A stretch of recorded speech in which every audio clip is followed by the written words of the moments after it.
सूक्ष्म शरीर।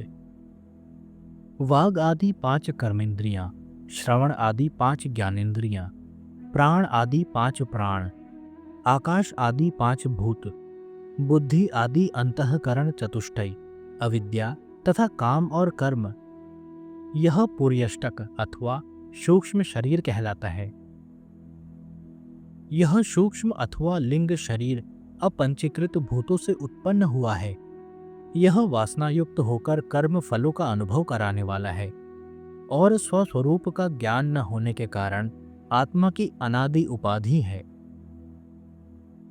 स्वप्न इसकी अभिव्यक्ति की अवस्था है, जहां यह स्वयं ही बचा हुआ भासता है।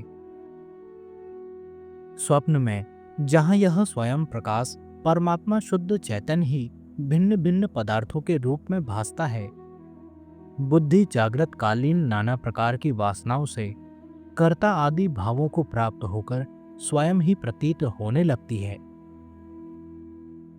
बुद्धि ही जिसकी उपाधि है, ऐसा वह सर्व साक्षी उस बुद्धि के किए हुए कर्मों से तनिक भी लिप्त नहीं होता, क्योंकि वह असंग है। अतः उपाधिकृत कर्मों से तनिक भी लिप्त नहीं हो सकता। यह लिंग देह चिदात्मा पुरुष के संपूर्ण व्यापारों का कारण है। जिस प्रकार बढ़ई का बसूला होता है, इसीलिए यह आत्मा असंग है। नेत्रों के सदोष अथवा निर्दोष होने से प्राप्त हुए अंधापन, धुंधलापन अथवा स्पष्ट देखना आदि नेत्रों के ही धर्म हैं। इसी प्रकार बहरापन, गूंगापन आदि भी श्रोत्र आदि के ही धर्म हैं, सर्व साक्षी आत्मा के नहीं। प्राण के धर्म श्वास प्रश्वास, जम्हाई, छींक, कांपना और उछलना आदि क्रियाओं को तत्वज्ञ प्राण आदि का धर्म बतलाते हैं तथा क्षुधा पिपासा भी प्राण के ही धर्म हैं। अहंकार। शरीर के अंदर इन चक्षु आदि इंद्रियों, इंद्रिय के गोलकों में चिदाभास के तेज से व्याप्त हुआ अंतःकरण मैंपन का अभिमान करता हुआ स्थित रहता है। इसी को अहंकार जानना चाहिए। यही कर्ता, भोक्ता तथा मैंपन का अभिमान करने वाला है और यही सतत्व आदि गुणों के योग से तीनों अवस्थाओं को प्राप्त होता है। विषयों की अनुकूलता से यह सुखी और प्रतिकूलता से दुखी होता है। सुख और दुख इस अहंकार के ही धर्म हैं, नित्यानंद स्वरूप आत्मा के नहीं। प्रेम की आत्मार्थता। विषय स्वतः प्रिय नहीं होते, किंतु आत्मा के लिए ही प्रिय होते हैं, क्योंकि स्वतः प्रियतम तो सबका आत्मा ही है। इसलिए आत्मा सदा आनंद स्वरूप है, इसमें दुख कभी नहीं है। तभी सुषुप्ति में विषयों का अभाव रहते हुए भी आत्म आनंद का अनुभव होता है। इस विषय में श्रुति, प्रत्यक्ष, इतिहास और अनुमान प्रमाण मौजूद हैं। माया निरूपण। जो अव्यय नाम वाली त्रिगुणात्मिका अनादि अविद्या परमेश्वर की पराशक्ति है, वही माया है, जिससे यह सारा जगत उत्पन्न हुआ है। बुद्धिमान जन इसके कार्य से ही इसका अनुमान करते हैं। वह न सत है न असत है और न सदसत उभय रूप है, न भिन्न है न अभिन्न है और न भिन्ना भिन्न उभय रूप है, न अंग सहित है न अंग रहित है और न सांगानंग उभयात्मिका ही है, किंतु अत्यंत अद्भुत और अनिर्वचनीय रूपा, जो कहीं न जा सके ऐसी है। रज्जु के ज्ञान से सर्प भ्रम के समान वह अद्वितीय शुद्ध ब्रह्म के ज्ञान से ही नष्ट होने वाली है। अपने अपने प्रसिद्ध कार्यों के कारण सतत्व, रज और तम, ये उसके 3 गुण प्रसिद्ध हैं। रजोगुण। क्रिया रूपा विक्षेप शक्ति रजोगुण की है, जिससे सनातन काल से समस्त क्रियाएं होती आई हैं और जिससे राग आदि और दुख आदि जो मन के विकार हैं सदा उत्पन्न होते हैं। काम, क्रोध, लोभ, दंभ, असूया अर्थात गुणों में दोष ढूंढना, अभिमान, ईर्ष्या और मत्सर ये घोर धर्म रजोगुण के ही हैं। अतः जिसके कारण जीव कर्मों में प्रवृत्त होता है, वह रजोगुण ही उसके बंधन का हेतु है। तमोगुण, जिसके कारण वस्तु कुछ की कुछ प्रतीत होने लगती है, वह तमोगुण की आवरण शक्ति है। यही पुरुष के जन्म मरण रूप संसार का आदि कारण है और यही विक्षेप शक्ति के प्रसार का भी हेतु है। तम से ग्रस्त हुआ पुरुष अति बुद्धिमान, विद्वान, चतुर और शास्त्र के अत्यंत सूक्ष्म अर्थों को देखने वाला भी हो तो भी वह नाना प्रकार समझाने से भी अच्छी तरह नहीं समझता। वह भ्रम से आरोपित किए हुए पदार्थों को ही सत्य समझता है और उन्हीं के गुणों का आश्रय लेता है। अहो, दुरंत तमोगुण की यह महती आवरण शक्ति बड़ी ही प्रबल है। इस आवरण शक्ति के संसर्ग से युक्त पुरुष को अभावना, विपरीत भावना, असंभावना और विप्रतिपत्ति ये तमोगुण की शक्तियां नहीं छोड़ती और विक्षेप शक्ति भी उसे निरंतर डांवाडोल ही रखती है। अज्ञान, आलस्य, जड़ता, निद्रा, प्रमाद, मूढ़ता आदि तम के गुण हैं। इनसे युक्त हुआ पुरुष कुछ नहीं समझता। वह निद्रालु या स्तंभ के समान जड़वत रहता है। सतत्व गुण, सतत्व गुण जल के समान शुद्ध है, तथापि रज और तम से मिलने पर वह भी पुरुष की प्रवृत्ति का कारण होता है। इसमें प्रतिबिंबित होकर आत्मबिंब सूर्य के समान समस्त जड़ पदार्थों को प्रकाशित करता है। अमानितत्व आदि, यम नियम आदि, श्रद्धा, भक्ति, मुमुक्षुता, दैवी संपत्ति तथा असत का त्याग, ये मिश्र रज तम से मिले हुए सतत्व गुण के धर्म हैं। प्रसन्नता, आत्म अनुभव, परम शांति, तृप्ति, आत्यांतिक आनंद और परमात्मा में स्थिति, ये विशुद्ध सतत्व गुण के धर्म हैं, जिनसे मुमुक्षु नित्यानंद रस को प्राप्त करता है। कारण शरीर, इस प्रकार तीनों गुणों के निरूपण से यह अव्यक्त का वर्णन हुआ। यही आत्मा का कारण शरीर है। इसकी अभिव्यक्ति की अवस्था सुषुप्ति है, जिसमें बुद्धि की संपूर्ण वृत्तियां लीन हो जाती हैं। जहां सब प्रकार की प्रमा, ज्ञान शांत हो जाती है और बुद्धि बीज रूप से ही स्थिर रहती है, वह सुषुप्ति अवस्था है। इसकी प्रतीति मैं कुछ नहीं जानता ऐसी लोक प्रसिद्ध उक्ति से होती है। अनात्म निरूपण, देह, इंद्रिय, प्राण, मन और अहंकार, सुख आदि संपूर्ण विषय, आकाश आदि भूत और अव्यक्त पर्यंत निखिल विश्व, ये सभी अनात्मा है। माया और महत तत्व से लेकर देह पर्यंत माया के संपूर्ण कार्यों को तू मरु मरीचिका के समान असत और अनात्मक जान। आत्मनिरूपण, अब मैं तुझे परमात्मा का स्वरूप बताता हूँ, जिसे जानकर मनुष्य बंधन से छूटकर कैवल्य पद प्राप्त करता है। अहम प्रत्यय का आधार कोई स्वयं नित्य पदार्थ है, जो तीनों अवस्थाओं का साक्षी होकर भी पंचकोशातीत है, जो जागृत, स्वप्न और सुषुप्ति तीनों अवस्थाओं में बुद्धि और उसकी वृत्तियों के होने और न होने को अहम भाव से स्थित हुआ जानता है, जो स्वयं सबको देखता है किंतु जिसको कोई नहीं देख सकता, जो बुद्धि आदि को प्रकाशित करता है किंतु जिसे बुद्धि आदि प्रकाशित नहीं कर सकते, जिसने संपूर्ण विश्व को व्याप्त किया हुआ है किंतु जिसे कोई व्याप्त नहीं कर सकता, तथा जिसके भासने पर यह आभास रूप सारा जगत भासित हो रहा है, जिसकी सन्निधि मात्र से देह, इंद्रिय, मन और बुद्धि प्रेरित हुए से अपने अपने विषयों में बरतते हैं। अहंकार से लेकर देह पर्यंत और सुख आदि समस्त विषय जिस नित्य ज्ञान स्वरूप के द्वारा घट के समान जाने जाते हैं, यही नित्य अखंडानंद अनुभव रूप अंतर आत्मा पुराण पुरुष हैं, जो सदा एक रूप और बोधमात्र है तथा जिसकी प्रेरणा से वाग आदि इंद्रियां और प्राण चलते हैं। इस सतत्व आत्मा अर्थात बुद्धि रूप गुहा में स्थित अव्यक्त आकाश के भीतर एक परम प्रकाशमय आकाश सूर्य के समान अपने तेज से इस संपूर्ण जगत को देदीप्यमान करता हुआ बड़ी तीव्रता से प्रकाशमान हो रहा है। वह मन और अहंकार रूपी विकारों का तथा देह, इंद्रिय और प्राणों की क्रियाओं का ज्ञाता है तथा तपाए हुए लौह पिंड के समान उनका अनुवर्तन करता हुआ भी न कुछ चेष्टा करता है और न विकार को ही प्राप्त होता है। वह न जन्मता है, न मरता है, न बढ़ता है, न घटता है और न विकार को प्राप्त होता है।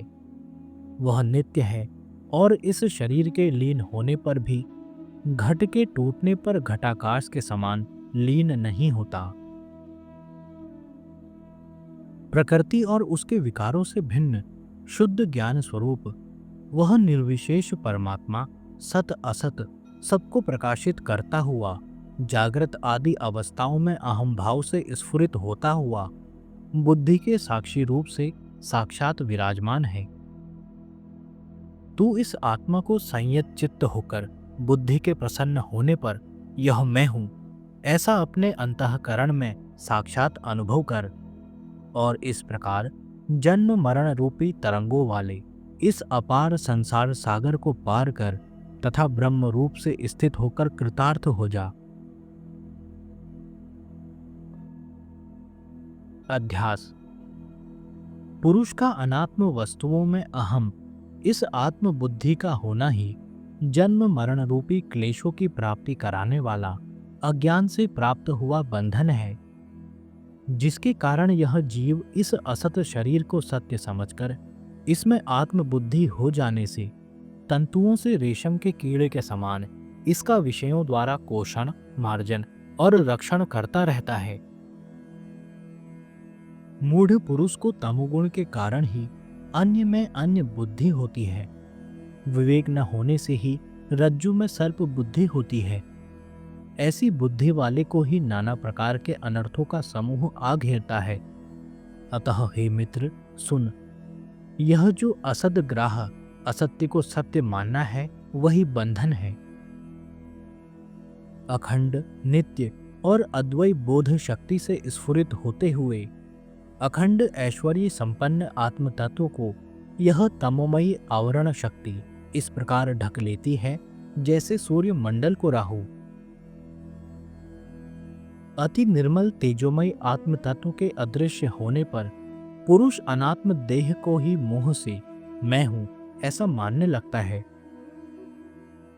तब रजोगुण की विक्षेप नाम वाली अति प्रबल शक्ति काम क्रोध आदि अपने बंधनकारी गुणों से इसको व्यथित करने लगती है। तब यह नाना प्रकार की नीच गतियों वाला कुमति जीव विषय रूपी विष से भरे हुए इस अपार संसार समुद्र में डूबता उछलता महामोह रूप ग्राह के पंजे में पकड़कर आत्मज्ञान के नष्ट हो जाने से बुद्धि के गुणों का अभिमानी होकर उसकी नाना अवस्थाओं का अभिनय नाटक करता हुआ भ्रमता रहता है। जिस प्रकार सूर्य के तेज से उत्पन्न हुई मेघमाला सूर्य को ही ढककर स्वयं फैल जाती है, उसी प्रकार आत्मा से प्रकट हुआ अहंकार आत्मा को ही आच्छादित करके स्वयं स्थित हो जाता है। आवरण शक्ति और विक्षेप शक्ति। जिस प्रकार किसी दुर्दिन में जिस दिन आंधी, मेघ आदि का विशेष उत्पात हो, सघन मेघों के द्वारा सूर्य देव के आच्छादित होने पर अति भयंकर और ठंडी ठंडी आंधी सबको खिन्न कर देती है, उसी प्रकार बुद्धि के निरंतर तमोगुण से आवृत्त होने पर मूढ़ पुरुष को विक्षेप शक्ति नाना प्रकार के दुखों से संतप्त करती है। इन दोनों आवरण और विक्षेप शक्तियों से ही पुरुष को बंधन की प्राप्ति हुई है और इन्हीं से मोहित होकर यह देह को आत्मा मानकर संसार चक्र में भ्रमता रहता है। बंध निरूपण। संसार रूपी वृक्ष का बीज अज्ञान है, देहात्म बुद्धि उसका अंकुर है, राग पत्ते हैं, कर्म जल है, शरीर स्तंभ तना है, प्राण शाखाएं हैं, इंद्रियां उपशाखाएं हैं, विषय पुष्प हैं और नाना प्रकार के कर्मों से उत्पन्न हुआ दुख फल है तथा जीव रूपी पक्षी ही इनका भोक्ता है। यह अज्ञान जनित अनात्म बंधन स्वाभाविक तथा अनादि और अनंत कहा गया है। यही जीव के जन्म, मरण, व्याधि और जरा, वृद्धावस्था आदि दुखों का प्रवाह उत्पन्न कर देता है।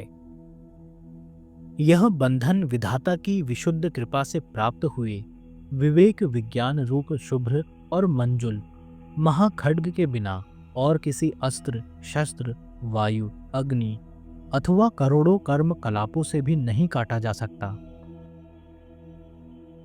जिसका श्रुति प्रामाण्य में दृढ़ निश्चय होता है, उसी की स्वधर्म में निष्ठा होती है और उसी से उसकी चित्त शुद्धि हो जाती है। जिसका चित्त शुद्ध होता है, उसी को परमात्मा का ज्ञान होता है और इस ज्ञान से ही संसार रूपी वृक्ष का समूल नाश होता है।